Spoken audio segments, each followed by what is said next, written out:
The Confident Heart. From Fear to Love. Chapter 7. Beyond Control and Victimhood. Beneath the surface of our relationships, our inner protector often orchestrates an unconscious, silent dance.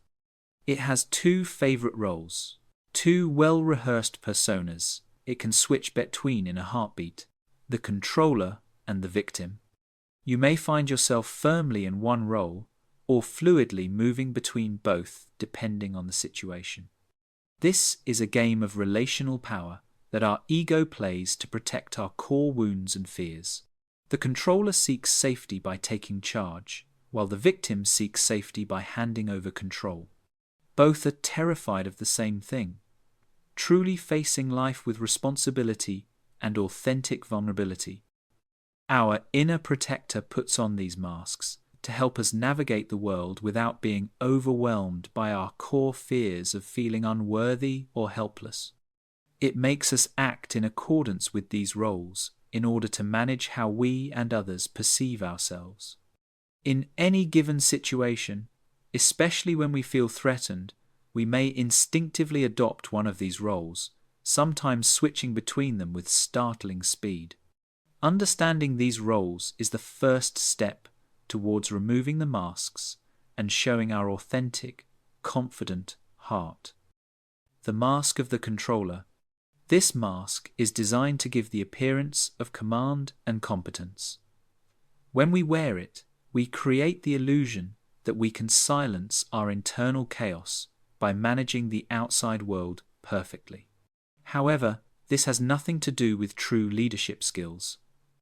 The controller has a desperate need for dominance to protect themselves. Core motivation: preventively managing the external world to avoid feelings of internal helplessness, chaos, or inadequacy. Tactics: dominance, criticism, micromanagement, offering unsolicited advice, setting rigid rules, and using intellect to dismiss emotions. Hidden payoff: a temporary, false sense of order and safety. The belief that if we are in control, we cannot be hurt. The mask of the victim. Although this mask wears an expression of pain and suffering, its function is control. By wearing it, we give away our power, believing that if we are not responsible, we cannot be blamed for our failures.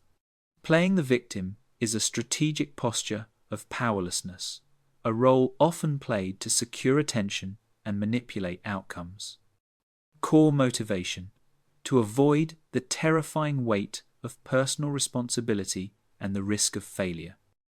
Tactics: blame, helplessness, manipulation through guilt, incompetence or fragility, gossip, pulling others into conflicts, and waiting for a rescuer. Hidden payoff: avoiding accountability. The comforting yet imprisoning story: my life just happens to me. I have no influence over it. Beneath the surface, these two masks are conspiring together in a silent dance of disempowerment. They feed off each other. The controller needs the victim in order to feel powerful, and the victim needs the controller to blame. Someone might wear the victim mask at work, whining that their boss is impossible. Then they go home and immediately adopt the controller role with their family, micromanaging the household and criticizing their partner's chores. This helps them to reclaim a sense of power that they felt they lacked at work. This could lead to an argument, after which one of them might go to their friends and tell them what a terrible partner they have. When we look around, we see that these same masks are worn by the institutions that shape our world: authoritarian states that demand blind obedience, corporations that exploit people and the planet for profit, and churches or other spiritual groups that enforce rigid rules in the name of self-righteousness all wear the controller mask. They train their followers to wear the victim mask, seeing themselves as powerless and dependent on rescue by the very system that disempowers them. This dynamic of dominance leads to a culture of blame, an us versus them mentality, and ongoing struggles that reflect the unresolved internal conflict. Both roles are simply different strategies that the ego uses to cope with the same underlying fear, that we are not truly safe, capable, or enough without our defenses. The key to dissolving the entire dynamic is to recognize this symbiotic relationship and acknowledge our role in it without judgment. Then we can withdraw our energy from them and begin to transform their foundations in the world.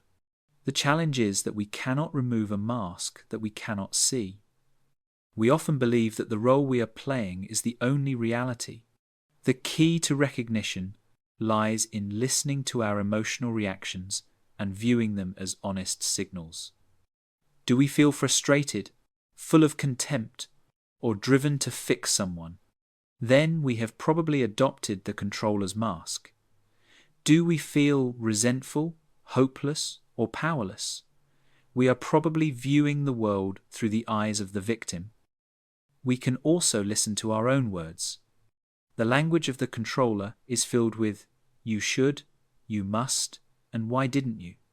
The language of the victim is full of phrases like "I can't," "you made me feel," and "it's not my fault." Once we recognize the mask, we can consciously lay it down. This begins with a single powerful act, shifting our awareness to the empathic, intelligent, and vulnerable presence of our heart. This is where heart-centered breathing becomes our essential tool. As soon as we feel ourselves slipping into the role of controller or victim, we simply pause. We can place a hand on our heart as we do so. We breathe in and out normally, imagining our breath flowing directly in and out of our heart center. With each breath, we calm our nervous system, center our awareness, and consciously relocate our consciousness from the protective fortress of the ego to the open garden of the heart. From this grounded, heart-centered space, a new, authentic language naturally emerges. The need to control, manipulate, or blame disappears, replaced by the courage to take responsibility and communicate clearly. Instead of the controller's "you should" or the victim's "you made me feel," we can state a clear, personal truth: I feel. Rather than demanding or passively waiting, we can express a genuine need without expectation. I need, or I would prefer. Instead of the victim's powerless "I can't," we reclaim our agency by saying "I choose not to," or "I am not willing to." This is the language of empowered responsibility. It forges connections based on mutual respect rather than power games. When we communicate from the heart, we naturally encourage others to do the same, putting an end to the unconscious dance. The roles of controller and victim simply become redundant.